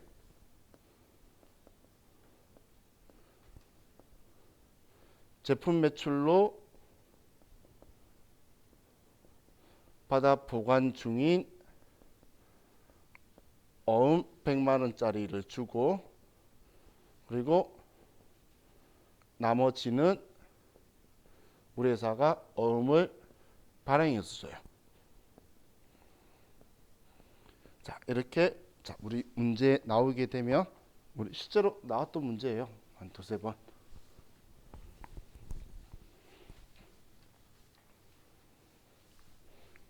자, 그럼 일단 우리는 토지를 취득을 했죠. 그럼 차변에는 토지가 200만 원짜리 우리한테 들어올 거고, 자, 대변에는 제품 매출로 받아 보관 중인 어음이래. 그럼 이제 얘 넘겼으니까, 그렇죠, 대변에 받을 어음 100만 원짜리를 지워주고, 그럼 나머지 우리가 어음 발행한 건 계정하면 뭐죠? 나머지는 어음 발행해 줬댔잖아. 200만 원짜리 샀는데 100만 원짜리는 배서 양도를 하고, 그렇죠? 그럼 이때는 이제 우리가 발행을 하는 입장이니까 일반적인 상거래냐라는 걸 따져야 되겠죠. 그래서 일반적인 상거래 아니니까 얘는 미지급금이다. B라는 회사에 갚아야 된다. 이렇게 써야 된다는 거예요.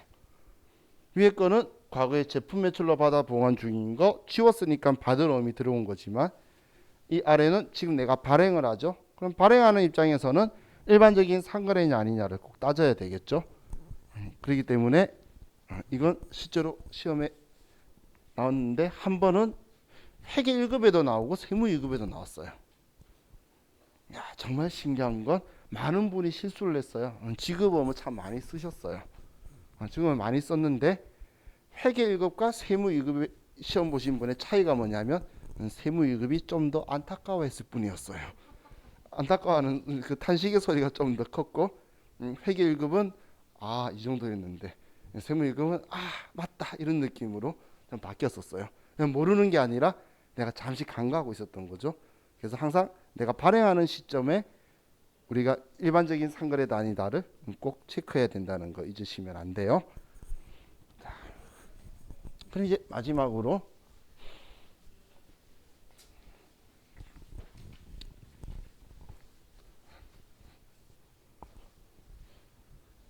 제가 시험에 나왔던 문제를 왜 머릿속에 지금 많이 담고 있냐면, 저도 지금 계속 책을 쓰고 있어요. 그러면 문제를 토대로 가지고 출제 경향을 다 정리를 해야 되겠죠. 그래서 지금 출판사하고 약속은 3년 전에 책이 나왔어야 됐는데 그때는 그쪽에서 써주세요였어요. 근데 그놈의 수리 문제인데 2년 전에 제가 올해는 꼭 써드릴게요 형님 하면서 말했다가 그 다음부터 너 왜 책 안 쓰니로 바뀌었어요. 지금 각각 을이 바뀌어가지고 올해 죄송합니다라고 하면서 지금 이제 하고 있는데, 하면서 문제 출제 기량을 지금 30회차 거부터 우리 95회차 거, 85회차 거까지를 지금 다 정리를 했어요. 그러다 보니까 무슨 문제가 나왔는지를 이제 머릿속에 아직 좀 많이 남아 있어. 아직 지금 정리하고 있는 중이라서. 자, 그럼 우리 이제 네 번째로 어음의 부도. 자, 우리 바드럼이라는 계정 과목은 당좌 자산이죠. 우리 지금 보고 있는 게 당좌 자산이잖아요. 그럼 이 당좌 자산인데 이 어음이 부도가 났대. 자, 부도가 나면 대손 처리해야 되나요? 아니죠. 시험 때 제일 먼저 주의하셔야 될 게 부도 났다고 대손 처리하면 안 돼요. 여러분이 만약에 어음이나 뭔가를 가지고 있는데 저 그래 저 부도 났대. 습하고 울고 있을 거예요. 일단 가서 걔한테 받을 수 있는 거 전부 다 받으러 가야 될 거 아니야. 그리고 나서도 못 받으면 그 돈이 대손 나야 되겠죠. 그렇기 때문에 대손 처리하라는 말이 발생한 거 아니면 부도 났을 때는 바로 대손 처리하는 게 아니에요. 처리하는 게 아니에요. 그러면 일단 어떻게든 부도가 났는데 당좌 자산은 보고기간 종료로부터 1년 이내에 돈 받을 수 있다라는 건데 이제 부도 나면 못 받죠. 그러면 우리가 부도가 발생하면 당좌 자산을 언제 돈 받을지 모르는 기타 비유동 자산으로 대체를 할 거예요. 대체가 계정 과목 이름을 바꿔주는 거 대체라고 하죠. 여러분들 유동성 대체, 타계정 대체 뭐 이런 거 표현 쓰면서 공부한 적 있죠. 대체는 이쪽으로 바꿔준다는 거예요. 그럼 당좌 자산을 기타 비유동 자산으로 바꿔주는 분계가 대변에 받을 어음이다라고 써서 자, 얘를 지워주고 그리고 차변에 바꿔주는 계정 과목 이름이 부도 어음과 수표라는 계정 과목이에요. 그럼 우리 시험에서는 이 부도 어음과 수표라는 계정 과목은 찾기가 매우 쉬워요. 컴퓨터에 부도라고 치면 계정 과목 딱 두 개 보여. 한 개는 부도 어음과 수표, 한 개는 부도 어음과 수표의 대손 충당. 그러면 모를 리가 없겠죠. 그때 여러분들이 이 생각을 해야 돼요. 이렇게 쉬울 리가 없다. 생각해서 여기에 거래처 꼭 써줘야 돼요. 여기에 거래처 안 쓰면 틀리는 계정 과목이기 때문에 너무 쉽게 찾았을 때 여러분들이 그렇게 한 번이라도 되짚어 보시라는 거예요. 그래서 부동과 수표에 거래처를 써줄 거예요. 왜냐면 우리 얘한테 받아야 될 거잖아. 그럼 우리 장부에는 누구한테 받을 거라고 써두는 거예요. 그럼 여기에서 조금 더 나가면 자 우리 나가보면 자 우리 부도 상환 청구 비용이 10만 원 들어갔다고 볼게요. 현금으로. 자 지금 우리 부도가 나면은 그걸 받기 위해서 청구 비용들이 들겠죠. 은행이나 금융기관을 이용을 하면 그럼 그 돈이 10만 원이 나갔어요. 자 그럼 이 10만 원을 주고 나는 90만 원을 챙길 거냐? 절대 우리는 그런 행동 안 할 거예요. 이 10만 원까지 다 받아야 돼요. 우리 소송해서 이기면 소송비까지 다 받죠. 그죠? 그래서 이길 것 같으면 대응 로펌 쓰고 질 것 같으면 국선 변호사 찾아라. 이런 이야기 하죠. 그럼 이 돈도 받아야 되니까 여기 다 모아둬야 돼요. 그래서 부도 상환 청구 비용이 나오면 얘도 부도 어음과 수표다 10만 원 하고 얘한테도 당연히 거래처를 써야 같이 합쳐져서 거래처 원장에 저금액이 함께 들어가게 되겠죠. 그래서 우리 부도 상환 청구 비용이나 부도 관련 재비용이 들어간다면 그것도 부도음과 수표라는 계정 과목으로 써둔다라는 걸 우리 꼭 기억을 해두시면 좋을 것 같아요.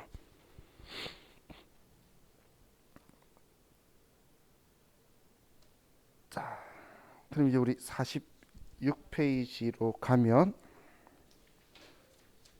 자, 이 책은 무슨 이유인지 모르겠는데 재고 자산을 하고 사실 이대호 무지 아는 사람이에요.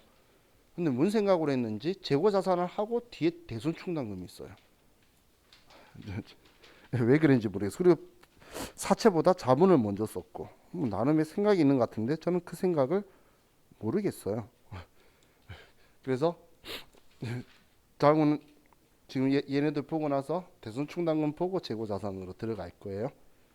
좀 순서를 좀 묘하게 했는데, 근데 이 단기 매매 증권이 단기 투자 자산으로 있죠. 자, 오늘은 저와 같이 유가증권 종류에 대해서만 보고, 내일 우리 학원 오는 날인 거 아시죠? 내일 오는 날이에요. 혹시 또 내일 안 오실까봐 우리 다음 주 수요일에 안 오는 날이에요. 아시겠죠? 자, 그래서 유가증권에 대해서 이건 투자자산 쪽에서 하는 게 맞지만 모든 책들이 어쩔 수 없이 단기 매매 증권 때문에 여기서 한번 보여줘요.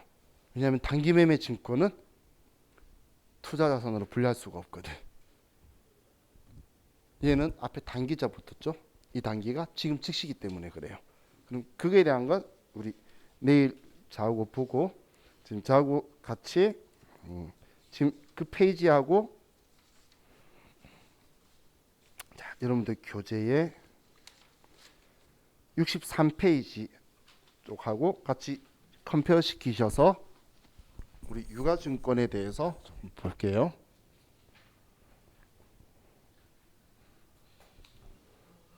자, 유가증권이라는 건 권리 증서라 그랬죠. 증권은. 그럼 유가는 가치가 있는 권리 증서예요. 그럼 이 가치가 있는 권리 증서는 두 분류가 있는데,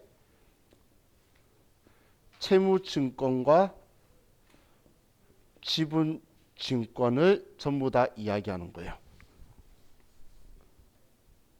그럼 채무 증권이 우리가 흔히 말하는 채권이라든지 아니면 국공채라든지 이런 것들이 있죠. 지역개발 채권 이런 걸 채무증권이라고 표현하는 거고, 우리 지분증권은 주식을 이야기하는 거예요. 지금 이 이름들이 붙어 있는 거는 주식을 발행하는 사람의 입장에서 하는 거예요. 자, 우리 사채 기억나시나요? 그 사채를 발행하는 사람 입장에서는 채무를 지게 되는 거죠. 그 채무에 대한 권리 증서라고 해서 채무증권인 거고, 우리가 주식을 발행하는 회사 입장에서는 우리 회사의 지분에 대한 권리를 발행해 준다라고 해서 지분증권이라고 해요. 이런 시험에 이 글자 이해차전인가 나왔어요. 최근에. 그럼 유가증권 이 두 개로 분류를 할 건데, 지금 제하고 이야기하는 건 부채나 자본이 아니고 지금 자산이잖아요.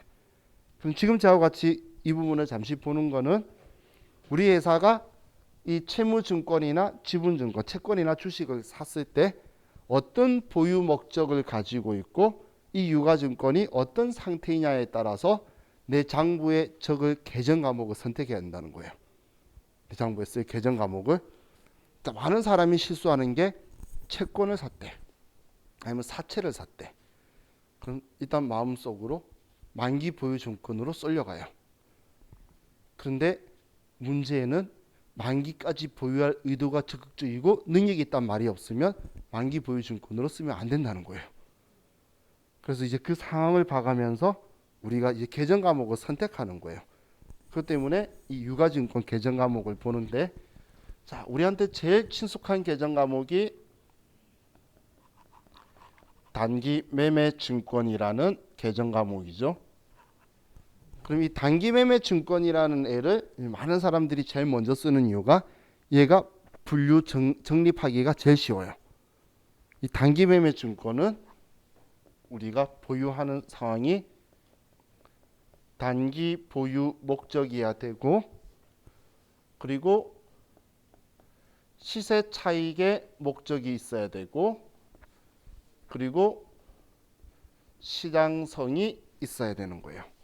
이런 단기 보유 목적, 시세 차익 목적, 시장성이 있어야 돼요. 주식이라고 치면 시장성이 있다는 건 상장된 주식을 이야기하는데, 비상장 주식은 그냥 살 수가 없어서 과거에는 그냥 주식 샀다라고 하면 시장성 있는 걸로 가름했는데, 하도 이의제기 신청하면서 딴지를 걸어서 이제 상장주라는 표현을 요즘 좀 써줘요. 사람들이 계속 이의제기 신청하면서 딴지 걸면 이제 문제 내는 협회에서도 좀 귀찮겠죠. 우리 받으러 원하는데 제품 매출이라는 표현을 안 쓰고 그냥 했더니 미수금 쓰면 되지 않냐고 계속 이의제기 신청해서 요즘 문제, 최근 문제들 보면 전부 다 제품 매출로 받아 보관 중인 의미라고 써요. 그런 거하고 똑같은 거예요.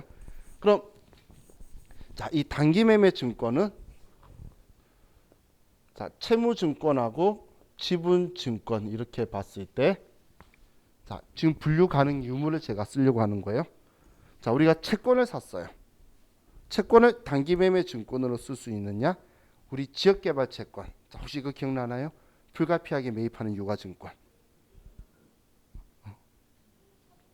그 차 사거나 건물 사거나 하면 지역개발 채권을 액면가로 샀는데 그럼 우리는 바로 팔면 손해보게 되는 그 유가증권 있죠? 그 채권은 국공채들은 누구나 돈을 더 많이 받고 싶어요. 차 사보시면 일반적으로 한 60% 정도? 그 정도밖에 회수를 못해요. 가지고 있고 싶어 하는 사람 없어요? 최대한 많이 받으면 좋겠어요. 대한민국 모든 은행에서 사고 팔 수 있어요. 그러면 단기 매매 증권의 요건을 전부 다 가지고 있어서 불가피하게 매입하는 유가증권을 단기 매매 증권으로 아무 말 없으면 처리하는 거예요. 그리고 우리가 주식 가지고는 문제 많이 풀었죠. 그래서 지문증권도 돼요. 또 얘를 유동자산, 비유동자산으로 봤을 때 사실 많은 저자들이 이 단기 매매 증권이 비유동으로 분류하고 할 수 있다라고 하면 전부 다 이쪽으로 보내고 싶은 마음이 모두 한결같은데, 그런데 얘는 이 단기는 보고기간 종료일로부터 1년이 아니고 이 단기는 지금 즉시라는 개념이에요. 심지어는 보고기간 종료일로부터 1년도 아니고 지금 즉시라는 개념이기 때문에 특이한 성격을 가지고 있어요. 그러면 얘는 비유동으로 분류가 완전히 불가능하고 유동자산만 분류가 돼서 지금 여기에 우리 앞쪽에서 볼 수밖에 없는 거예요. 그럼 뒤쪽에 얘가 그래서 못 나오니까 어쩔 수 없이 회계 1급이든 우리 회계 2급이든 우리가 시작한 지 얼마 안 되는데 단기 매매 증권을 볼 수밖에 없는 챕터에 분류가 있는 거였어요. 자, 그럼 우리가 유가증권을 취득했는데 단기 보유 목적이 아니고 만기까지 보유할 의도가 적극적이고 능력이 있다면, 그렇다면 우리는 이 경우에는 계정 과목을 만기 보유 증권이라는 계정 과목을 사용할 거예요. 그럼 이 만기 보유 증권을 가지고 봤을 때 채무증권과 지분증권으로 보면, 자, 우리 주식에 만기가 있다는 이야기 들어본 적 있나요? 없죠. 망하면 망한 거지. 그럴 리가 없겠죠. 그래서 지분증권은 만기 보유증권 계정 과목으로 분류할 수가 없어요. 얘는 채무증권만 분류가 가능하다는 이야기예요. 이것만. 자, 그리고 유동, 비유동 가지고 봤을 때, 자, 우리 채권이 시장에 떠돌아다니는 걸 사면 유동일 수 있어요. 또 발행하는 걸 사면 3년에서 5년짜리예요. 지금 제가 말하는 건 유동일 수도 있고 비유동일 수도 있네. 그래서 이 두 개 다 있어요. 그래서 여러분들 컴퓨터로 만기 보유증권 치면 얘 124번이랑 181번이랑 두 개 있을 거예요. 같은 만기 보유증권 계정 과목이 컴퓨터에 두 개가 있을 거예요. 두 개 있는 이유가 124번은 유동자산인 거고 181번은 비유동자산인 거예요. 그럼 여러분들이 문제를 보고 만기가 언제인 우리 만기 보유증권을 취득하는 건지를 확인을 해서 사야 되겠죠. 물론 저도 이런 표현은 써요. 모르겠으면 두 번째 거 써라. 왜냐하면 발행하는 거 사는데 발행하는 채권은 최소 3년에서 5년짜리이기 때문에 얘일 수밖에 없어요. 얘는 시장이 떠돌아다니고 있고 이미 과거에 누군가 발행했던 걸 중간에 사야지만 가능하니까, 그럼 우리는 번호 순서대로 적혀 있겠죠. 유동성 배열의 순서 때문에. 자, 다음은 우리가 시세 차익 목적이 아니고 어느 특정 기업에 영향력을 행사할 목적인 거예요. 자, 영향력 행사할 목적으로 한다면 이때 쓰는 계정 과목이 지분법 적용 투자 주식이에요. 자, 그럼 지분법 적용 투자 주식을 보면, 자, 우리 돈 빌려주고 사업 이렇게 하라 저렇게 하라라고 말하면 될까요? 영향력이 있을까요? 돈 빌려주고 그렇게 할 수 있다면 은행이 우리나라 전 세계의 최고의 갑일 거예요. 돈 빌려주고는 못하겠죠. 하지만 투자한 사람은 너 죽니 나 죽니 이런 말 할 수 있어요. 스티븐 잡스를 옛날에 애플에서 잘랐던 것처럼. 그래서 채무증권은 지분법 적용 투자지식으로 분류할 수 없고 지분증권만 가능해요. 그럼 얘는 유동, 비유동을 가지고 봤을 때, 자, 이 지분법 적용 투자주식은 우리 유가증권의 챕터 6장이 아니라 8장에 적혀 있어요. 뒤늦게 만들었어요. 뒤늦게 이 개정 과목을 만들면서 자 6장 8장은 회계기준서 6장 8장 이런 게 있는데 6장이 유가증권이에요. 근데 6장이 없고 얘는 8장에 적혀 있어요. 그것 때문에 지분법 적용 투자주식을 뺀 이런 문제를 좀 많이 보게 되는 게 그것 때문인데, 문제 내는 사람이 기준서 컨트롤 C 컨트롤 V에서 맞다 아니다만 바꿀 거거든. 시험 문제 항상 그런 식으로 나와요. 유가증권은. 그럼 이 뒤늦게 만들면서 이 지분법 적용 투자주식을 투자자산으로 분류하라라고 아예 명시를 하고 있어요. 그러면 투자자산이니까 얘는 안 되겠죠. 그래서 비유동 자산으로만 분류할 수 있어요. 자, 그럼 우리가 이제 유가증권을 샀는데 문제를 봤더니 왜 샀는지 모르겠는 거야. 그냥 투자 목적이래. 그런 경우에 지금 제가 적은 단기매매 증권, 만기 보유 증권, 지분법 적용 투자 주식 이 세 가지로 분류를 할 수가 없다면 그때 쓰는 개정 과목이 매도 가능 증권이라는 개정 과목을 써요. 실질적으로 우리 시험에서도 제일 많이 쓰는 개정 과목이고, 우리 시험에서 문제를 봤는데 이런 특징이 하나라도 안 적혀 있으면 뭔지 모르겠어. 그러면 그냥 매도 가능 증권이라고 분류한다고 보시면 돼요. 그럼 이 매도 가능 증권은 이것도 아니고 저것도 아닌 애들을 전부 다 모아두는 거기 때문에 채무증권도 분류할 수 있고 지분증권도 분류할 수 있어요. 또 얘는 유동자산일 수도 있고 비유동자산일 수도 있기 때문에 개정 과목은 123번, 178번이 두 개가 존재할 거예요. 얘도. 그럼 이 매도 가능 증권을 분류를 하고 정의를 할 때 특별한 목적이 없으면 투자자산으로 분류하래요. 얘도. 문제에서 왜 샀는지 모르겠는데 그냥 투자 목적인데 단기 투자 목적으로 유가증권을 샀대. 그럼 시세차익 목적인지 단기 보유 목적인지 뭔가 모호하게 들어와 있으면 이걸 쓰는데 그런 경우가 잘 없겠죠. 우리 지금까지 역대 시험에서 이거 쓴 적 단 한 번도 없어요. 그래서 이것도 많은 선생님들이 두 번째 거 써라고 이야기하는 이유가, 우리 내일도 두 번째 그 이야기가 나올 거예요. 우리 실기할 때에 같은 개정 과목이 두 개가 있으면 두 번째 거 쓰라는 이유는 이런 통계들 때문에 많은 선생님들이 그런 이야기를 해요. 얘 만기라든지 아니면 특별한 단기 보유 목적이 아니면 투자자산 분류해야 되니까 그렇게 분류를 하고 있다. 이렇게 보시면 돼요. 자, 오늘 저와 같이 유가증권 분류만 받고 우리가 됐으면 좋겠는데 안 돼요. 코로나. 그죠? 그래서